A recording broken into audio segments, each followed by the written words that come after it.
Todo lo que siempre has querido escuchar en una radio. Música, noticias, educación, información, orientación, compañía.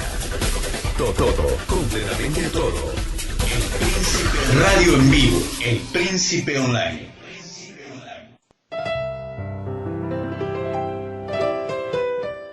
A continuación, presentamos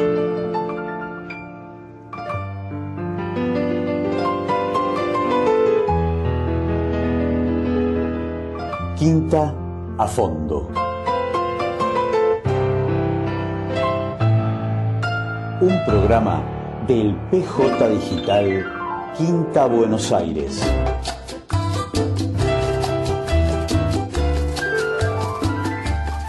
Justicia. Diego Quintana. Políticas municipales. Petite Francese.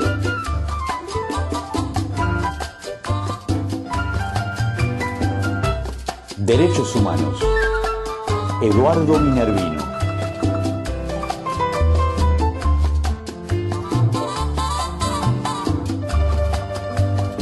Salud y género. Claudia Casco. Política y sociedad. José Rubén Sentis.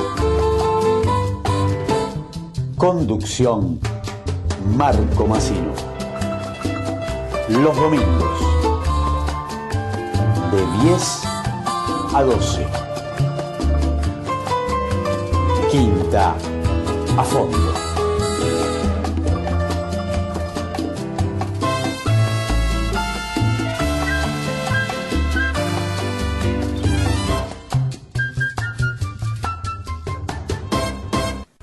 Trámites que llevaban meses ahora llevan semanas.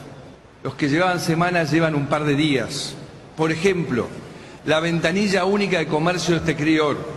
Todos sentados alrededor de una mesa, viendo qué traba podemos renovar. La verdadera igualdad de oportunidades entre varones y mujeres, como en la frontera norte, que ahora con el apoyo del narcotráfico, del ejército, una mejor infraestructura. Y les pedí que mi mandato, usando la cláusula del acuerdo con el Fondo Monetario Internacional, el noroeste argentino tiene una radiación solar única, radiación solar única en el mundo. La Patagonia y las actividades agrícolas son fuentes de biomasa y biogás. Detrás de algo que parece tan simple. Mastro Piero se ha creado fama de artista espiritual, pero come todo. Pero come de todo. Pero con métodos. Con métodos pocos. Claros. Con métodos poco claros. Podríamos llegar a admirarlo siempre. ¿Y cuándo tomaremos? Siempre y cuando tomáramos en cuenta su tenaza. Su tenaza ambición. Son dos palabras. Tenaza, ambición. Esto es todo. Esto es todo esto. Esto es todo esto. ¿Qué es esto? Esto es toso, ese soto es eso, ese seso es soto, todo soso, ese es de totó, o se de tetó todo teté, totó, ese, ¡ah! Esto es todo. En Quinta a Fondo, entrevistas. Con un imprescindible, el doctor Jorge Rayet. Un hombre con el que se puede hablar de todo, pero fundamentalmente de dos temas que hoy son centrales: política sanitaria, vacunas y, en estas fechas, el peronismo, la muerte de Perón y qué está pasando en el movimiento nacional. No se lo pierda, ya volvemos en Quinta a Fondo.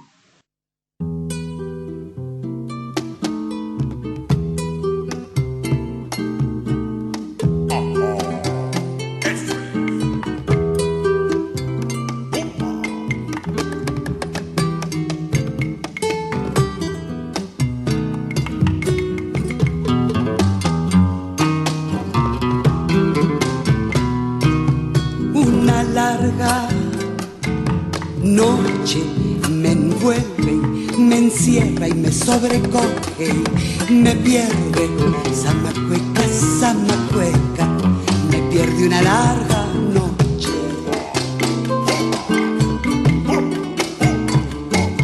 ¿Por qué será la noche tan larga y alucinada y tan sola y tan desalmada?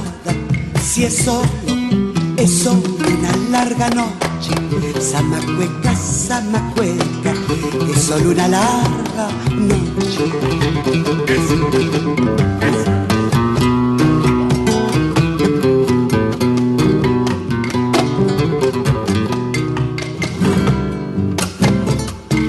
La noche debiera ser larga aurora, perfumada, diáfana y azulada, una sábana bordada de rumores y de amores, o estrella de la mañana, invasora desvelada de mi ventana cerrada, zamacueca, zamacueca, de mi ventana cerrada.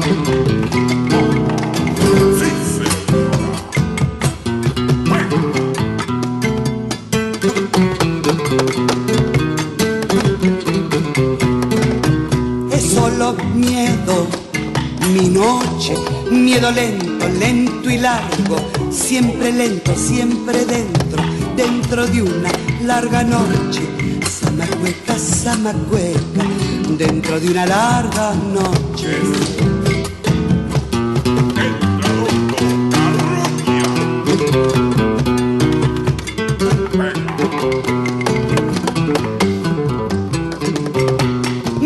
Nunca es aurora que llega por la mañana, es solo larga cornisa que da la vuelta a la nada, zamacueca, zamacueca, que da la vuelta a la nada, en mi ventana cerrada, zamacueca, zamacueca, dentro de una larga noche, dentro de una larga noche.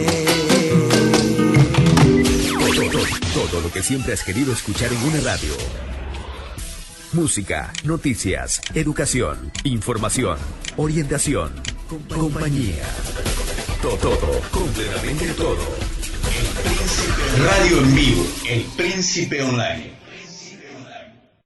Estamos con Marco Massino, que es el director del proyecto, y nos acompaña desde la costa, Marco.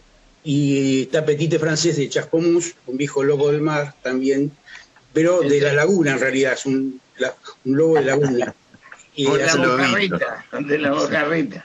Así que te damos la bienvenida, y leyendo justamente Clarín, que ahora comienza un nuevo nodo sincronizado, viste que hay vacunas ahora, pero que no la están aplicando, hay 4 millones de vacunas. ¿Cómo ves esta campaña?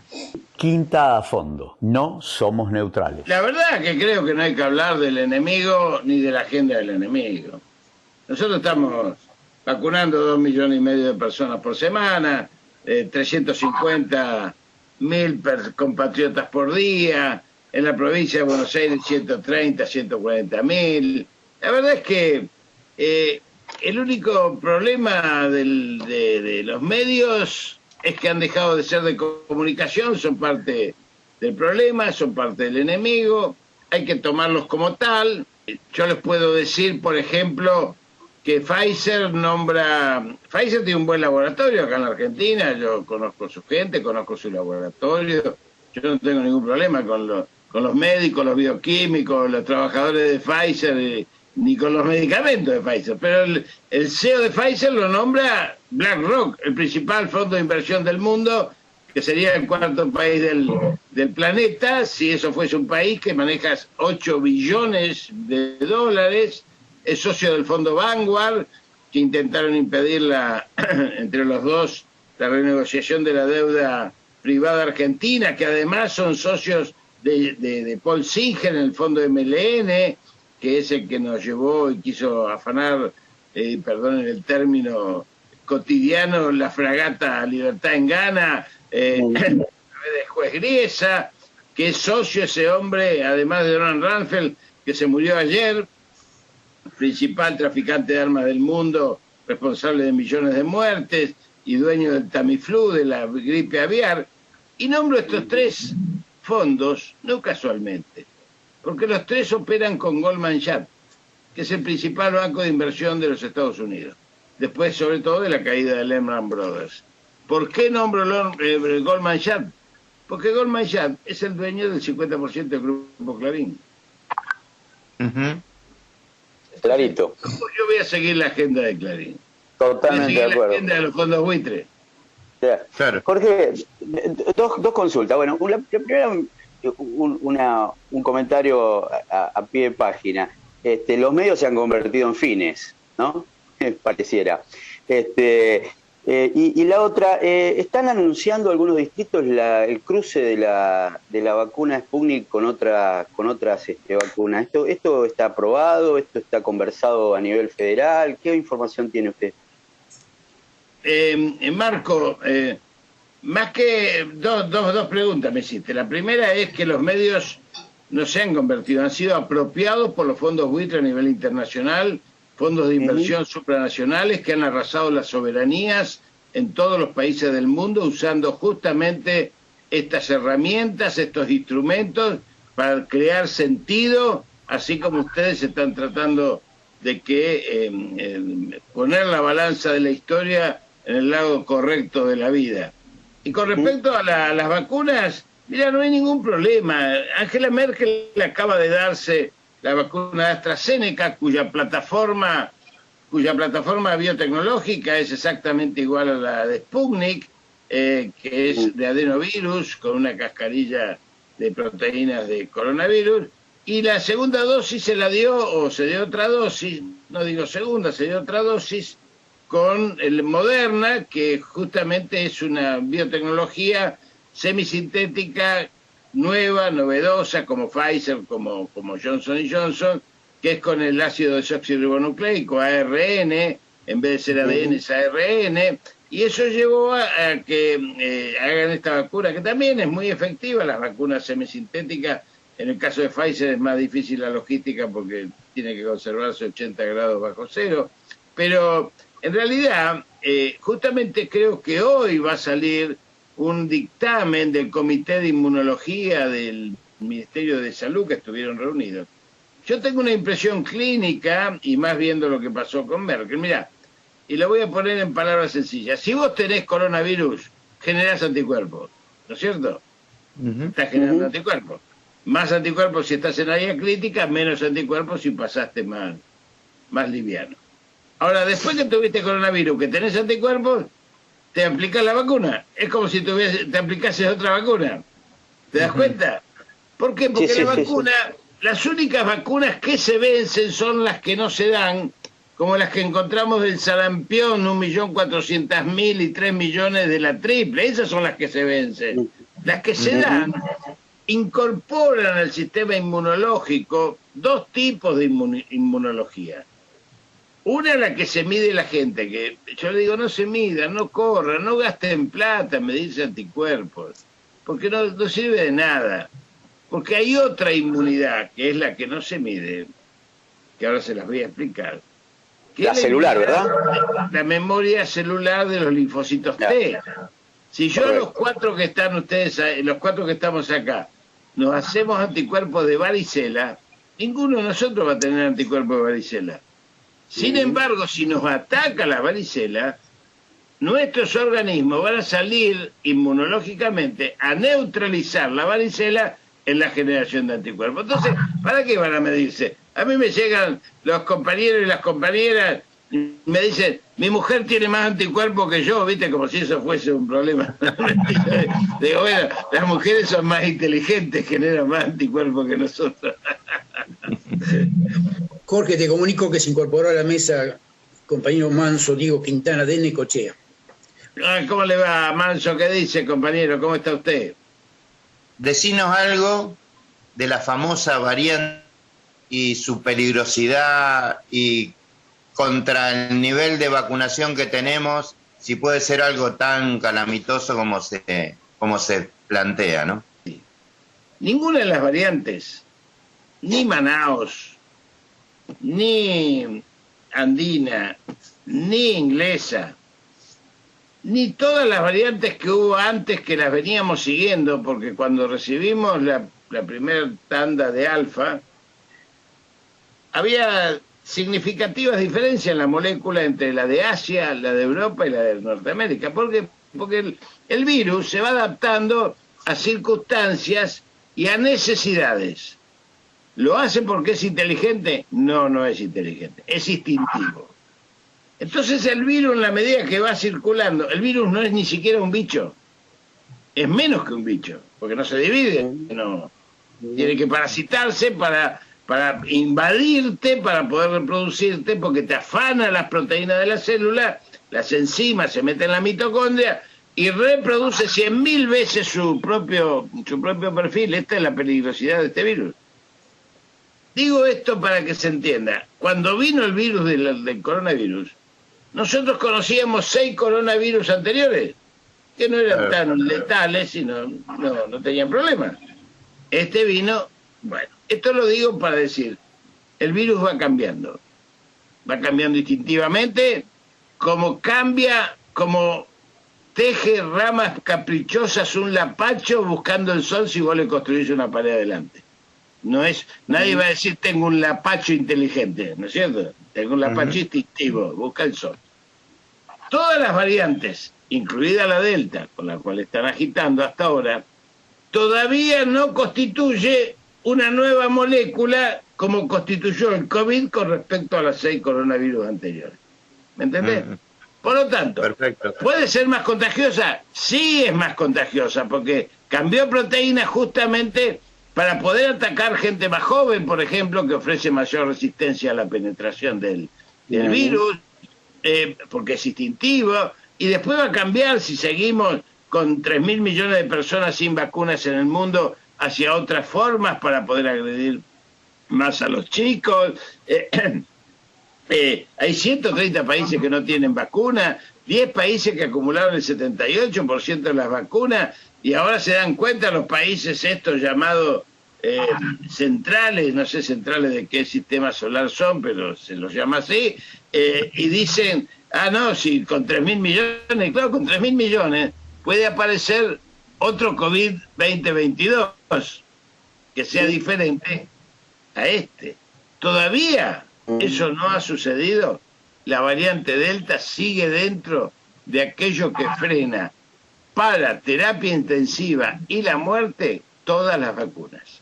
Todos nos vamos a enfermar, como nos enfermamos de gripe cuando nos damos la vacuna de la gripe los dinosaurios, ¿no es cierto? O de neumonía, nos enfermamos levemente porque estamos vacunados. Pero no vamos a ir ni a terapia intensiva.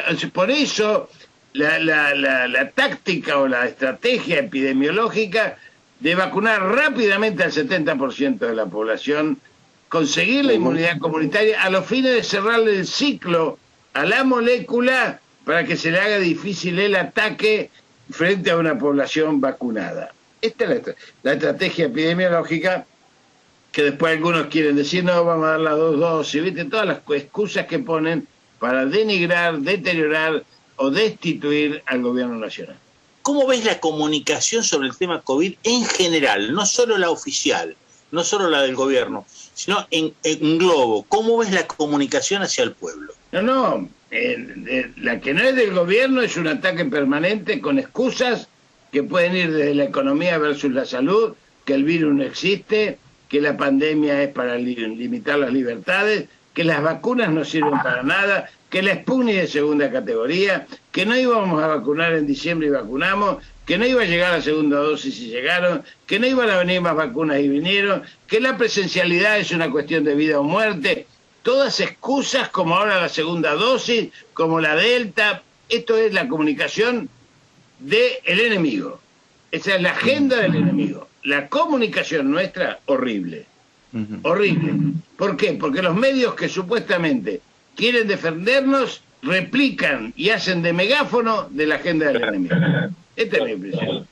Y yo la verdad, por eso, cuando Sentis me preguntaba a mí al principio qué opinaba, y yo digo, yo no opino. Algunos medios me dicen, doctor, ¿le puedo pasar un audio de Macri? Y yo le digo, Si quieren, pásemelo, pero yo no le voy a decir nada porque para mí contestarle a Macri es un insulto a la inteligencia. Jorge, hay amigos comunes, compañeros que te ven bien como candidato a diputado de Cava. Yo sé que no está en tus prioridades ni lo estás motorizando, pero ¿cómo te imaginás el tema vacuna en la campaña, tanto la oposición como nosotros, digamos? ¿Es una herramienta, un elemento de campaña? ¿Va a pesar esto en el ánimo del voto? ¿Cómo te estarías imaginando esta situación? Mira, la verdad es que tengo la impresión de que esto mueve un poco, porque nosotros, mirá, mayor ampliación de derechos que hubo durante los 12 años y la gente nos votó en contra, la verdad es que esto merece un análisis político, ¿no? Nosotros... y psicológico. Sí, y psicológico. Sí, siempre los análisis políticos, sociológicos son siempre psicológicos porque indudablemente tiene que ver con el comportamiento humano. Incluso hay que leer mucha filosofía, ¿no? Es decir, a mí, mi maestro Florial Ferrara me enseñó a patadas en el traste de que no se podía ser un político sanitarista o ser médico sin leer filosofía. Entonces yo creo que esto va a tener un impacto relativo en el proceso electoral. Relativo porque en realidad nosotros además nos encargamos de permanentemente anunciarle al pueblo argentino que estos son derechos, no son entregas graciosas que un gobierno hace como quien reparte caramelos. Nosotros construimos derechos. Ahora, les dejo una reflexión que hagamos en otro momento, cuando pase la pandemia, juntos. Cuando uno construye derechos y gobierna, desde mi punto de vista, esto ya es una opinión muy, muy personal, que lo vengo siguiendo, lo vengo charlando y discutiendo desde el 2015, tiene que reconocer que hay nuevos escenarios, porque nosotros mismos creamos nuevos escenarios. Un escenario post-pandémico que hemos vencido, lo hemos creado nosotros, ¿correcto?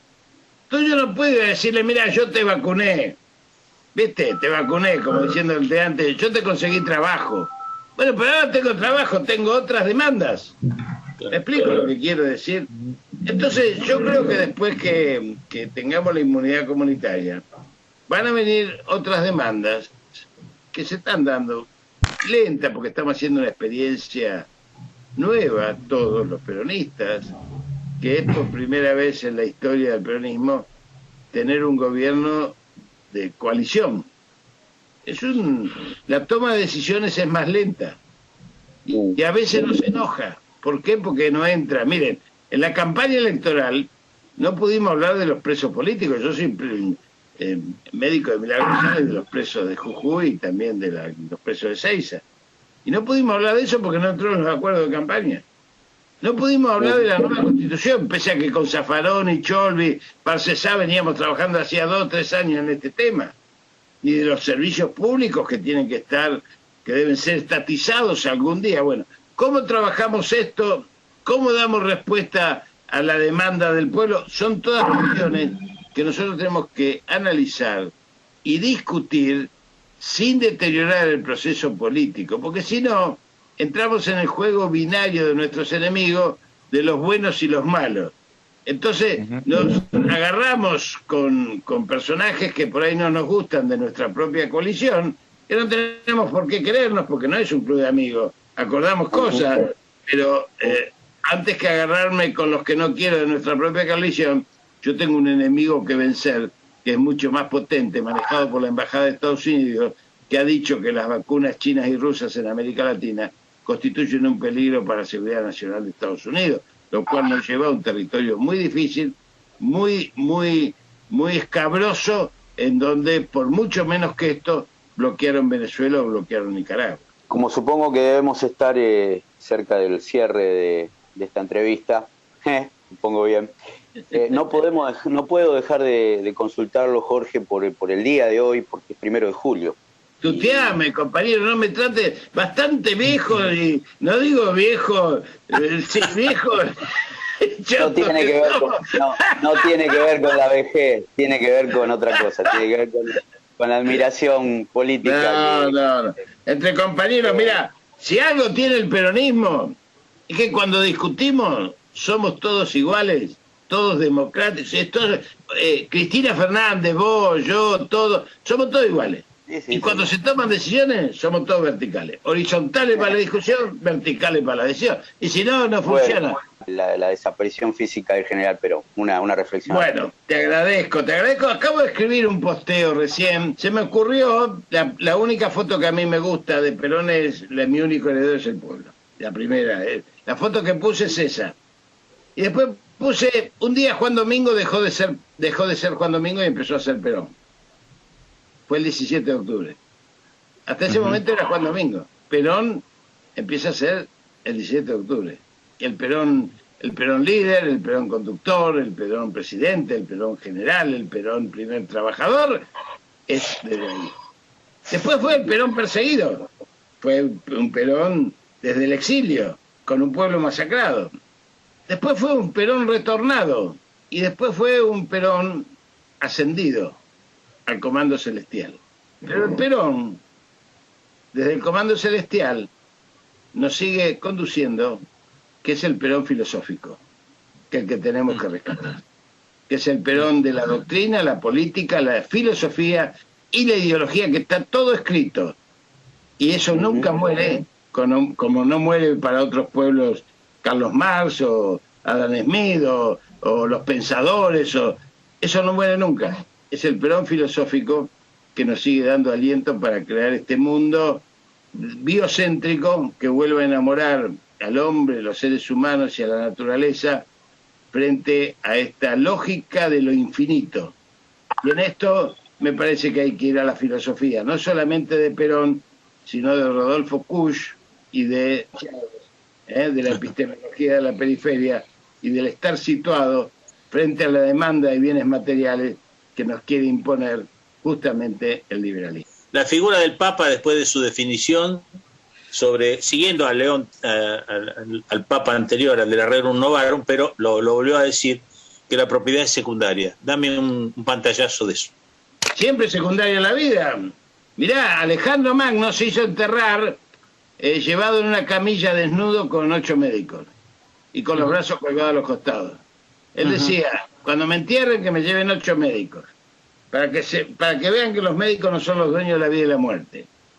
Desnudo porque es como venimos al mundo, así nos vamos. Y con los brazos colgados para que se vea que no nos llevamos nada. A mí me parece que el Papa, siguiendo al Perón de 1972 en la Asamblea Ambiental de Copenhague, con la Laudato Si y con la Fratelli Tutti, está construyendo una imagen de recuperación de moral, de virtudes y valores muy importantes, denunciando la crisis civilizatoria que puso en evidencia la crisis sanitaria a nivel mundial. Una crisis civilizatoria que ha cambiado absolutamente, esto lo podemos discutir otro día, los ejes de la confrontación que va a tener el mundo, lo geopolítico, que como nos enseñó Perón, la política internacional es lo más importante, todo lo demás, nos decía, es cabotaje. Así que bueno, con esto los dejo, les agradezco mucho. Gracias. Que me hayan convocado, espero que tengan mucho éxito en esta tarea militante que han emprendido, que no es fácil, y bueno, cuando quieran volvemos a charlar. Bueno, muchas gracias, un abrazo. Gracias a ustedes, muchísimas gracias. Gracias. Gracias, compañero. Quinta a fondo, no somos neutrales.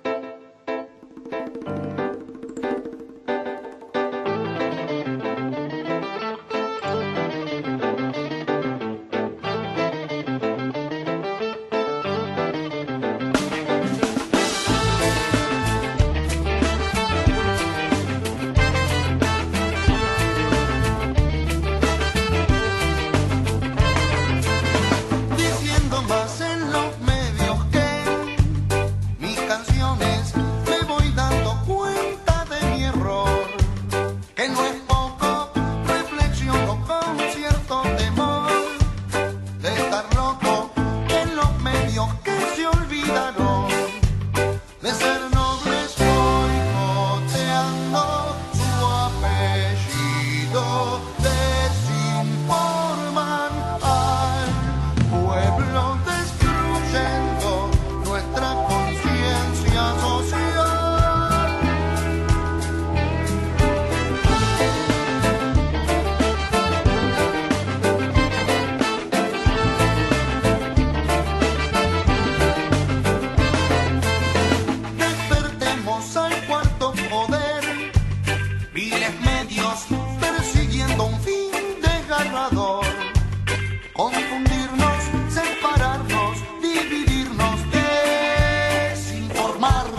genocidas, peces gordos de la información.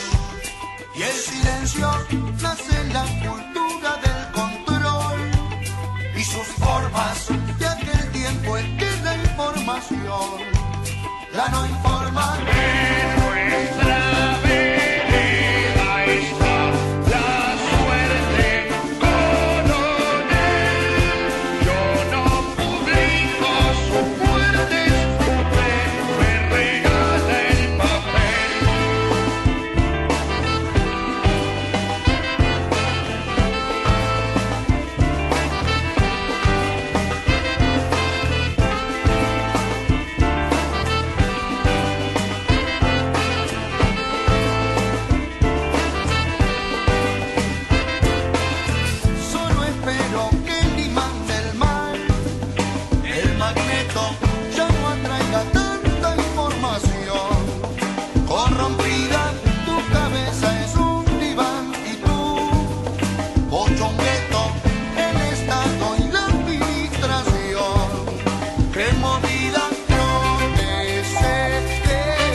Desde Las Toninas, partido de la costa. En el aire, estás escuchando El Príncipe Online. En Quinta Fondo hoy vamos a entrevistar al Chango Cárdenas, uno de los integrantes de un espacio de participación en Necochea, en nuestra quinta sección, donde también está participando, donde está incluido nuestro compañero del programa Quinta Fondo, el doctor Diego Quintana. Vamos a conversar con él y también con Diego para que nos cuenten un poco, bueno, la épica de este grupo que en 2018 se paró frente al cierre de la oficina de PAMI de Quequén, después enfrentó la pretendida reforma previsional del macrismo y ahora está peleando para que le devuelvan la oficina perdida. El gobierno del Frente de Todos todavía, si bien hubo un compromiso de la titular del PAMI, Luana Volnovic, de restablecer ese servicio tan importante para la comunidad de afiliados PAMI de la zona, todavía esto no se concretó y hay cuestiones burocráticas de por medio. Pero todo esto nos lo van a contar tanto el Chango Cárdenas como Diego Quintana en esta entrevista. Espero que les guste, es un tema importante que tiene que ver con el sector de jubilados y pensionados y seguramente algunos de ustedes se sentirán representados en la palabra de los compañeros. Estamos en Quinta Fondo. ¿Cómo nace la Asamblea de Jubilados y Pensionados de Necochea? ¿Cuál fue un poco el hecho fundante y después la explosión del PAMI? Un poco relatarles eso. La Asamblea de Jubilados y Pensionados de Necochea, Quequén, nace a raíz de la reforma previsional de Macri, del gobierno de Macri. Y en aquel momento recordamos lo que había sucedido en el Congreso la primera noche porque debemos de recordar que hubo 2 días. La primera noche se gana la votación, que Rossi salió a celebrar, pero creo que se pasó con un cuarto intermedio para el otro día. Y casualmente donde se produce todo lo que la Bullrich dice que le llenamos de piedra el Congreso, bueno, se produce eso al otro día. Y ahí es donde se producen distintas marchas en todas las ciudades del país, en muchos lugares del país, en contra de la de la reforma provisional. Exacto, de la reforma provisional. Bueno, y acá en Necochea también se llevó a cabo una marcha, y que fue respaldada por las distintas organizaciones. Entonces, en el medio de la marcha es cuando empezamos a darnos cuenta de que todos los que nos estaban rodeando o que estábamos rodeando nosotros, o sea, el grupo, éramos todos conocidos, luchando casualmente por los derechos que veíamos de que iban a ser cercenados. Y a partir de ahí es que decidimos reunirnos, buscar un lugar, llevar a cabo una reunión entre nosotros y, bueno, nos convocamos ahí en La Riqueza porque había gente de Memoria, Verdad y Justicia que nos permitieron, inclusive nos ofrecieron esa misma noche de llevar a cabo una reunión. Y a partir de ahí comenzamos a organizarnos. Bueno, estuvimos mucho tiempo, te sumaste vos también, Diego, en aquel momento, y se empezaron a hacer reuniones y buscar la organización. Pero si ustedes me permiten, hay que dejar algo, que muchas veces se producen estas manifestaciones más o menos de tipo espontánea y después se diluyen en el tiempo, y yo creo que ahí es por la falta de organización. O sea, más que de un liderazgo, yo creo que es de un pensamiento de tratar de organizar y aprovechar esa manifestación espontánea. Y bueno, acá en este caso se aprovechó y a partir de ahí se comenzó a trabajar. Y después viene la decisión de Macri de cerrar los 10 PAMIs en el país, de los cuales el único que se mantiene abierto es el de Quequén, gracias a Diego Hernán Quintana, que es quien nos asesoraba en ese momento legalmente y lleva a cabo el amparo.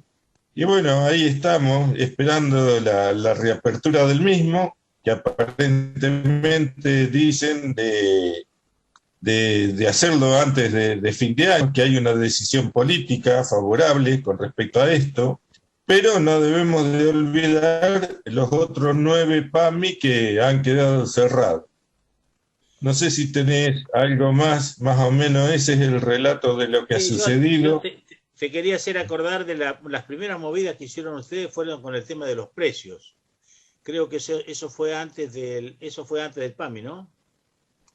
No, eso, muchos de los integrantes de la Asamblea de Jubilados y Pensionados conformábamos una agrupación que se llamaba Carta Abierta, que es una de las pocas, también casualmente se había organizado abierta por alguien, por un profesional, un ingeniero agrónomo, mitad de tiempo en Necochea y mitad de tiempo en Capital. También de origen peronista, profesional, y entonces trae la inquietud que en aquel momento había surgido con la primera reunión de Carta Abierta, donde fue el ex presidente Néstor Kirchner.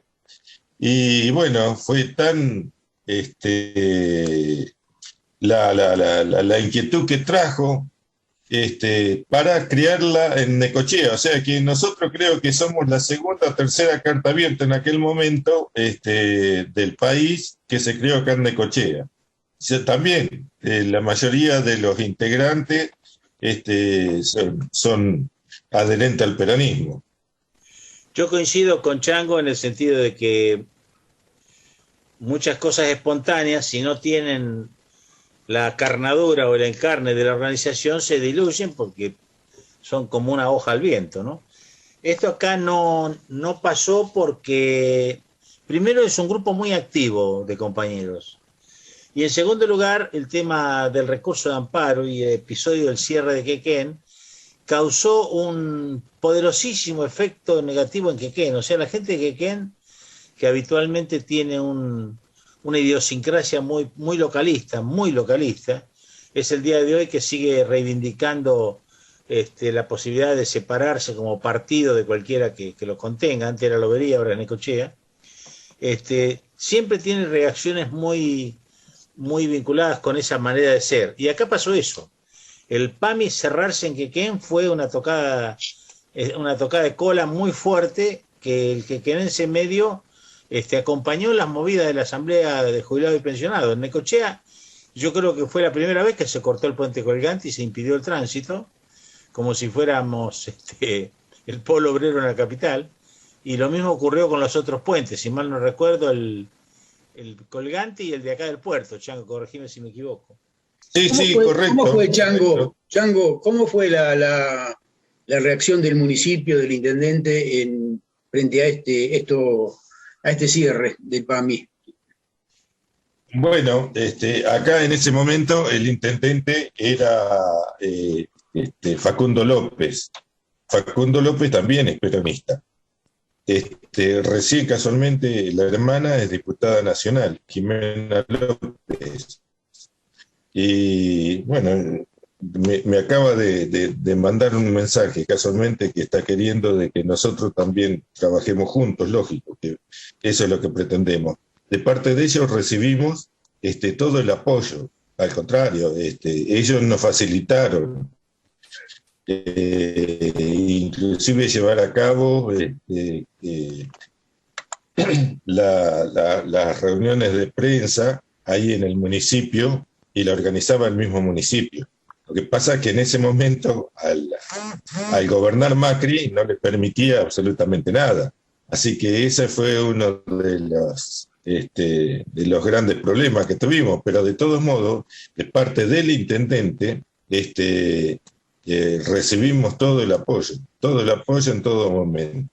Así que debemos de reconocer esto también de parte de él.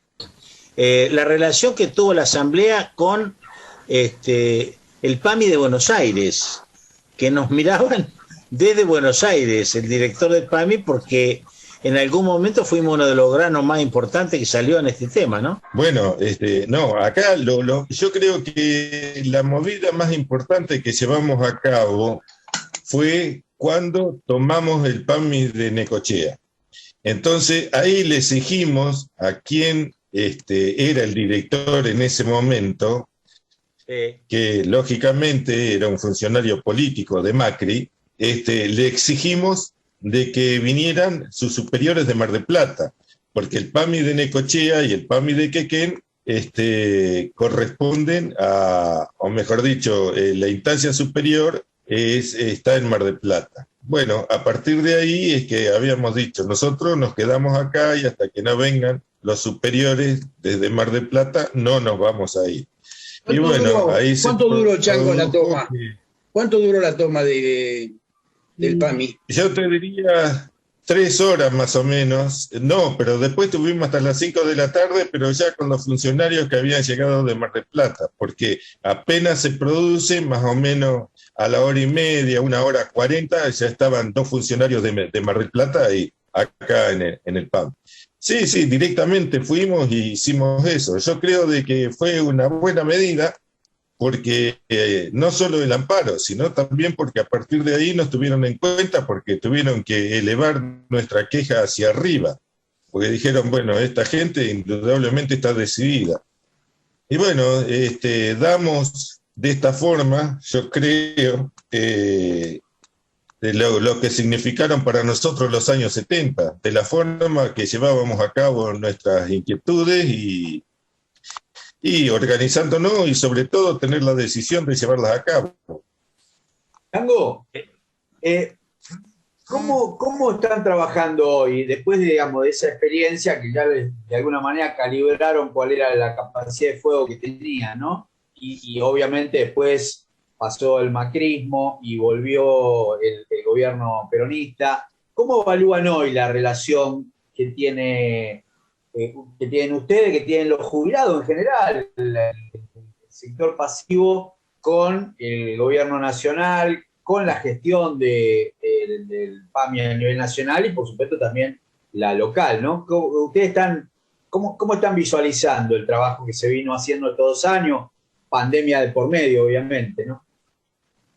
Bueno, este es un tema que tendríamos que diferenciarlo muy bien lo que significa a nivel local, hablando del PAMI, ¿eh? Después, si queremos, podemos hablar de ANSES también. Pero hablando de PAMI, la persona que está en este momento es, vamos a decir, un peronista, tenía una de las secretarías del Partido Justicialista de acá de Necochea, estamos trabajando en conjunto, es una muy buena persona, ojo, no es un funcionario que a las 7 de la tarde se va a mirar Netflix, no, él tiene el teléfono abierto para todos los afiliados, y hemos tenido durante la pandemia, hubo casos que teníamos reuniones semanales y a veces hasta cada 15 días, normalmente lo hacíamos para tratar de darle una mano a toda la gente que tenía problemas de salud, casualmente.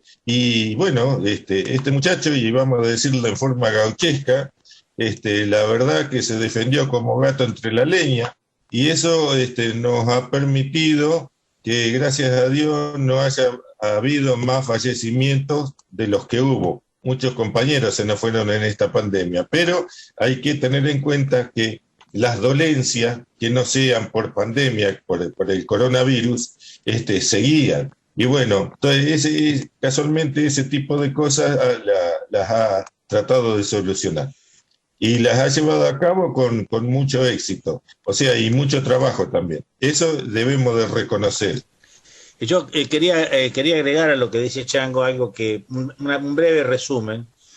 Cuando se inicia cuando se cierra PAMI, se cierran 11 delegaciones del país que habían sido abiertas por Néstor. Y todas, en general, tenían digamos así, la característica de que eran delegaciones de la principal delegación del lugar. Por ejemplo, Quequén, cerca de Necochea, La Puerta, cerca de Chivilcoy. Tenían es decir, siempre estaban cercanas. Inclusive una que estaba en La Matanza. Había otra en Chubut, otra en Catamarca, Chivilcoy, Entre Ríos, en las 11. Y era una característica disposición del PAMI en aquellos años con Néstor de ampliación de derechos, porque, por ejemplo, los afiliados de Quequén, que actualmente son más o menos 3.000, tenían que ir hasta Necochea con todo digamos así, lo complejo que significa para una persona mayor, ir a 4 kilómetros, cruzar el puente, gastar en remis, etcétera, etcétera. Cuando se toma la determinación del PAMI en general de cortar esto, los fundamentos realmente de la medida son absurdos, y eso fue un poco el alimento del amparo, porque el juez destacó esa circunstancia, el juez federal de Necochea destacó el hecho de que los fundamentos de la medida de resolución de cierre no tenían mayor sentido. Eso fue, digamos así, la recuperación por parte del amparo. Significó también desnudar el absurdo que había hecho el jefe de PAMI en ese momento con las otras 10 delegaciones, al punto que nosotros decíamos, vos te acordarás, Chango, sí, de que el cierre no tenía ningún sentido, no tenía el más mínimo fundamento, ni legal, ni jurídico, ni político de ninguna naturaleza. ¿Qué argumentaban, Manso? ¿Qué argumentaban? ¿Razones presupuestarias? No, ni siquiera. Exacto. No, hablaban de razones funcionales, presupuestarias. Si yo te doy el acto administrativo para que lo leas, es realmente, aparte de una risa, es aburrido leerlo, porque no dice nada. En realidad fue una medida política que nosotros siempre la consideramos una suerte de, digamos así, no sé, de hacerse el que quedar bien con Macri por parte del jefe de PAMI, porque realmente no tenía el más mínimo sentido. lo que ocurrió es que en las otras 10 no reaccionó nadie. Hay una, por ejemplo, la de Catamarca, que está a 16 kilómetros de la central. La gente de ese lugar directamente se perdió eso, lo perdieron, no se quejó nadie. El más quejoso fue un muchacho de Neuquén, no sé si vos te acordás, Chango, un médico que lo intentó, no encontró el abogado adecuado allá, bueno, se quedó todo ahí. Pero lo interesante de esto, finalmente, no quiero hacerlo muy largo, es que la Asamblea de Jubilados y Pensionados tomó un empuje y un envión que empezó a desplazarse a otras cuestiones. Ya no es solamente la cuestión del PAMI, que sigue siendo el alimento, digamos así, de la acción actual, porque cuando el PAMI se reabre por orden judicial, lo que hace el gobierno de Macri, a través de Mar del Plata y principalmente a través de la Jefatura de Buenos Aires, es dejar de pagar el alquiler del local donde funcionaba. Lo dejó de pagar, generó un gran despelote, el dueño del local lo hizo cerrar, el PAMI lo tuvieron que cambiar de lugar, se fue al ANSES, desordenaron todo, una cosa característica del gobierno de Macri, desordenaron y rompieron. Y entonces, claro, fue a funcionar al ANSES y finalmente lograron hacer lo que ellos querían, que todo el PAMI Quequén funcionara en Necochea. De hecho, el PAMI Quequén está abierto por disposición judicial, pero cerrado porque no hay, como se dice, local donde funcione. Eso llevó, y acá viene la respuesta a la pregunta de Marco, eso llevó a empezar a hacer una lucha que realmente ha sido muy dura, de tratar de lograr recuperar el local y hacerlo abrir. Cosa que en estos días estamos en esa situación, porque sabemos a ciencia y conciencia, porque fue anunciado, que la presidenta del PAMI, Luana Volnovich, a través de las dos candidatas del Frente de Todos para estas elecciones, anunció que ya es decisión política reabrir el PAMI buscando el local. En eso nosotros hemos tenido una gran intervención porque hemos conseguido los locales para que se los alquilen. O sea, esa es otra cuestión que también es interesante hablar. O sea, el empuje es quizás el funcionamiento central de la Asamblea de Jubilados y Pensionados, de estar todos los días encima de las cuestiones. Y la respuesta de parte de los compañeros del PAMI Central en este momento para lograr este famoso local, tiene la problemática como eje de que la burocracia es infernal. La burocracia del PAMI es infernal. Estamos peleando contra eso. Es decir, nos resultaría absurdo que la presidenta del PAMI haya anunciado que se reabre y que ya están buscando el local y que ahora no lo hagan. Pero nosotros estamos peleando para que se haga antes de noviembre y bueno, hay una serie de dificultades que, les insisto, son de naturaleza burocrática. Eso es lo que nos han dicho en Buenos Aires. Pero lo más interesante de esto, resumido, es que de no haber sido por la Asamblea, no sé tampoco si hubiera habido interés en conseguir el local con esta administración. ¿Vos qué decís, Chango?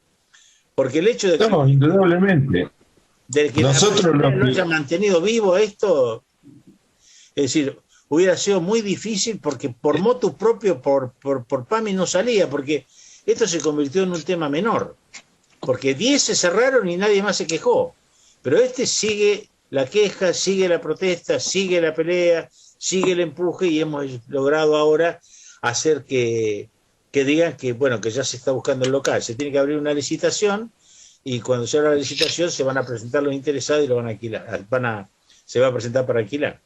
Pero bueno, también es importante decir que la Asamblea ha extendido su acción de los jubilados a otros ámbitos. O sea, concretamente en este momento estamos peleando por, digamos, abrir el ámbito hacia la acción política dentro de Necochea, que nos interesa mucho. Y por otro lado, la pelea por el tema del ANSES, que también tiene mucha importancia. O sea, en Necochea, la acción del PAMI hizo ver que hay aproximadamente 45.000 personas que votan. ¿Me equivoco, Chango, lo que estamos diciendo?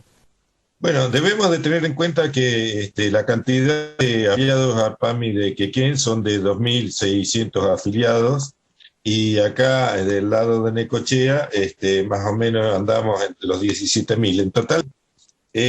No, y decir también que a partir de aquel momento, a los 2 meses creo de que se crea la asamblea, lo que se decide entre los compañeros es tener un programa radial de 1 hora semanal.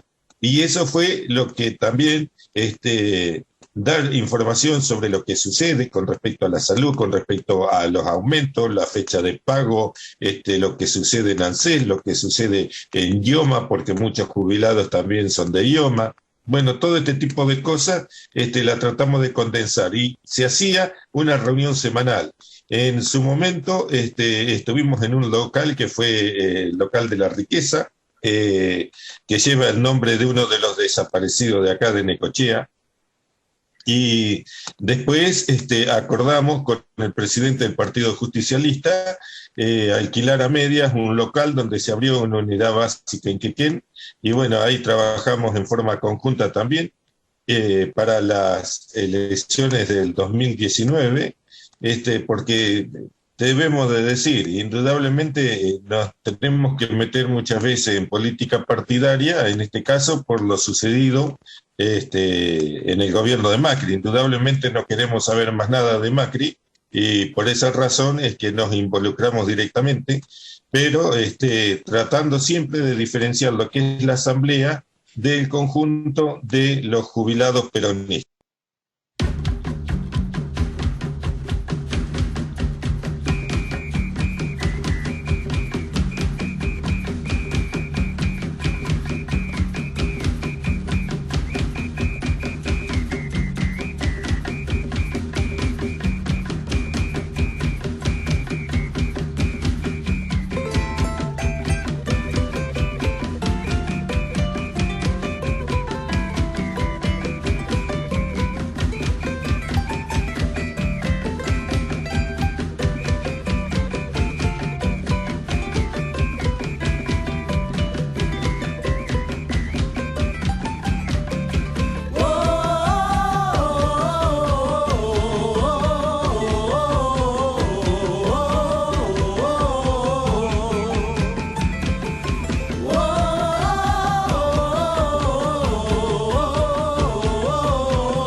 Desde los cerros vienen bajando por la quebrada hasta mis ojos.